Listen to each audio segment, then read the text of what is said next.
the hard pushing poke lane. Okay. So we'll see if they, the thing is with these lanes, they can be flimsy. If you get ganked at the wrong time and you're ganked by Sejuani, Rel, and Varus, Heimerdinger lane, you really need to try and get that push going so you can try and harass them down under lane, whittle away, especially at the resources on Diamond, and expose him. But here we go. Here's our aggressive Tristana. MNS is in. Whoa! Up in the mirror image. Oh! Got the flash away! Answer with a flash of his own to draw first blood. Pop the plant.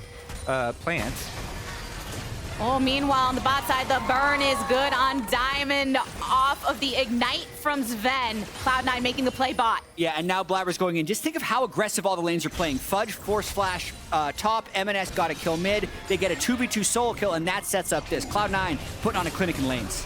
Tomo nowhere to go. Blabber ready to lock him down, and Flash game of chicken here. Roots on in. Tomo is hoping that Diamond can make it back in time. Deep saplings and Startup Dragon himself. Sven comes over, extra Heimerdinger damage, and that's all that they're going to need. When you have mid pushing lane, bottom pushing lane, Dragon control is easy. And it's one of these with Tristana, and they're going for it currently, but there might be a fight.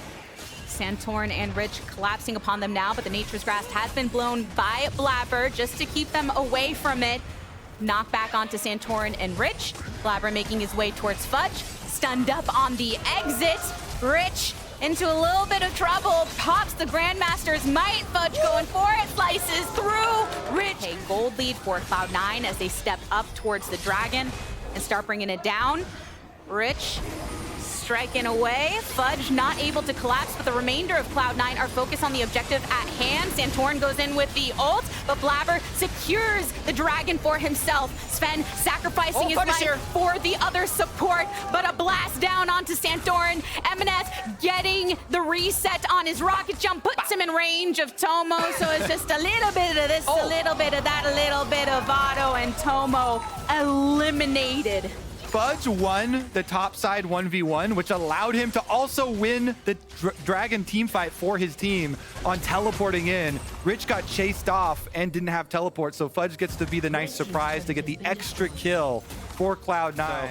The only sacrifice for Cloud9 here will be a bottom side turret in the hands of the Jax, and that is an objective bounty shutdown. But Cloud9 do get 2 for 1, and reaching for a little bit more here is fine for them. This goes all the way back to the only thing I've been able to really hold on to for Dig, though, which is hoping upon hope that they can get something out of the Jax later on, because that's where they're getting at least a little bit of money. Yeah, 2 small bits of hope would be the solo lanes. Jensen does have 2 kills. Going on 3. Trying to get the lock, does manage the root, followed up with the ultimate from Santorin, gives you the... It's going to have to find their windows. There's not that many of them. And Cloud9's focus right now is just onto the turrets, knocking him down, using the Nature's Grasp to put back Dignitas. You already take Diamond. Santorin attempts to find the angle, but Blabber knocks them back. Sven looking for the collapse onto Santorin. But over the wall, Rich goes, and 2 kills for Blabber. Really looking to lay it on him. MNS is focused on... With MNS and Fudge earlier, and we just saw that. But now the third challenger approaches, and they recall. Drop down, yeah. They're just gonna go back.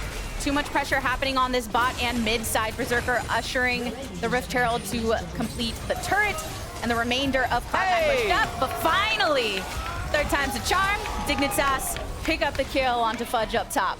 They've identified an area where they can kill someone, and that area at what cost? Is Fudge's edge of the map.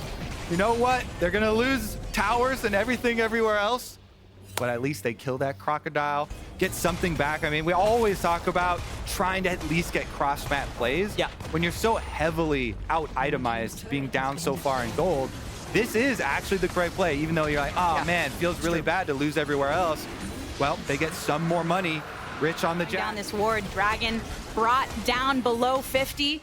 Blabber still making that face at Dignitas, but Santorin's doing the same, tries to go in with a Q, but Berserker flashes out of it. Root to burn down Diamond, and Cloud9 are going for more. Santorin taken out. Rich has to leap over the wall, and Tomo flashes over it as well.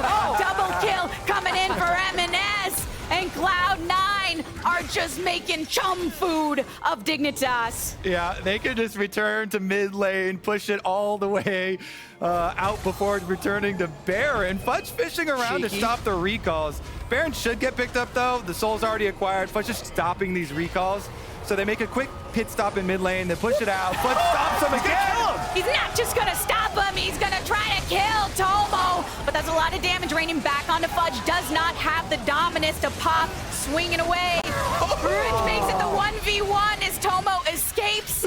Fudge even flashing the emote, stuns up Rich. Nice. But it's just the two top laners at it Dragon again. wall there, gives the emote thumbs up. They know they've got this one in the bag. All the while that they started this season with, and trying to rack one up against Dignitas, pushing across mid lane and bot. You see that full wave coming in their favor on the bot side. The Baron buff still empowered for a minute and a half. The cannon slinging away at the minions to clear so that they can get this inhib on mid.